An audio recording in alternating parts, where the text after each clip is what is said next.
Bien, quería comentarles que me sigue dando mucho gusto poder interactuar con ustedes y que ustedes y ver cómo interactúan entre ustedes en los foros. En esta ocasión les hemos propuesto distinguir entre ambiente y contexto, ¿no? Si ustedes han revisado las respuestas, se habrán dado cuenta que no es tan sencillo, ¿no?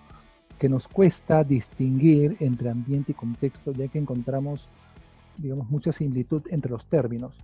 ¿Por qué es importante hacer esta distinción? Porque cuando uno trata con libros, es decir, nosotros, por ejemplo, sobre todo con obras literarias, la primera tarea que tenemos es identificar que con los libros hay un pacto, ¿no? Hay un acuerdo, hay un contrato que tenemos que respetar. ¿Y cuál es ese contrato?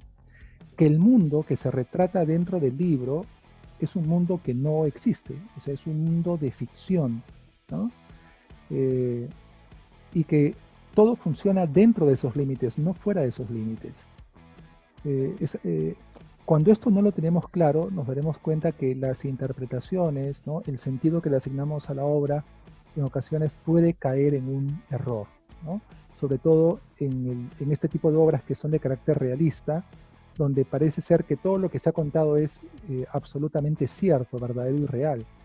Pero ya sabes que en el marco de la literatura debemos asumir que no, que esto es fantasía y que esto es ficción, ¿no? Y que un efecto de las obras bien escritas, como las de Ribeiro, es ese efecto de verosimilitud, la capacidad de parecerse a la realidad. Revisemos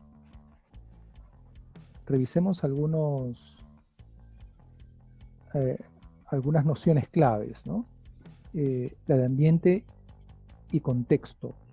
Pero a partir de una pregunta, la misma pregunta del foro: ¿en qué medida el contexto de la obra afecta o no los eventos de los cuentos de Julio Ramón Ribeiro? ¿Cuál es el error que nos aparece cuando tenemos las discusiones grabadas para el bachillerato? Que cuando hacemos esta pregunta con Daniel y con Gustavo, ¿no? En vez de referirse al contexto, es decir, a la realidad que rodea la obra, en realidad los estudiantes nos hablan del ambiente, ¿no? Asumiendo que lo que ocurrió dentro de la obra es una situación real, ¿no? Ese es el problema, obviamente, que tratamos de enfrentar con esta clase. Pero aquí tenemos dos nociones. Vamos a ver de manera más concreta cómo es que funcionan. Entonces, ese es el poder que tiene la literatura. A veces nos propone lugares o nos propone personajes o comportamientos que son universales, ¿no?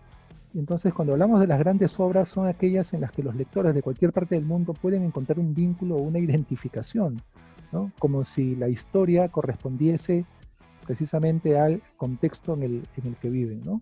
De ahí que Ribeiro, ¿no?, sea reconocido como un maestro del cuento, no solo en América Latina y en España, sino en el mundo.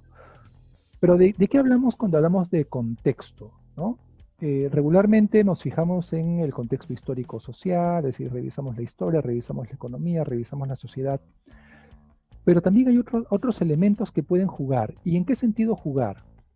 Porque cuando un escritor construye una historia, debe tomar decisiones, y para tomar una decisión, ¿no?, consciente o inconscientemente, se ve influido por una realidad. Veamos esta realidad que acompaña la obra de Ribeiro, ¿no? Por ejemplo, hay una visión del mundo, ¿no?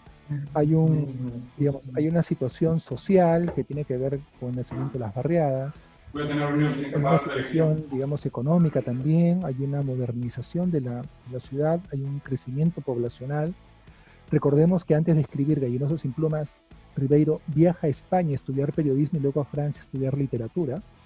¿En qué medida esos estudios influyen en las decisiones que él toma, de repente técnicamente? Su estancia en París, por supuesto, ¿no?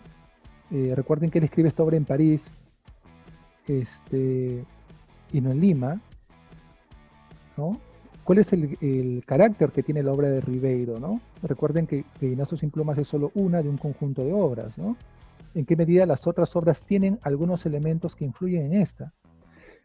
Y bueno, la corriente literaria a la que pertenece y también al grupo de escritores de su generación, así como también algunas reflexiones estéticas, es decir, algunos planteamientos sobre lo que debe ser un buen cuento que aparecen en un texto llamado Decálogo del Cuento.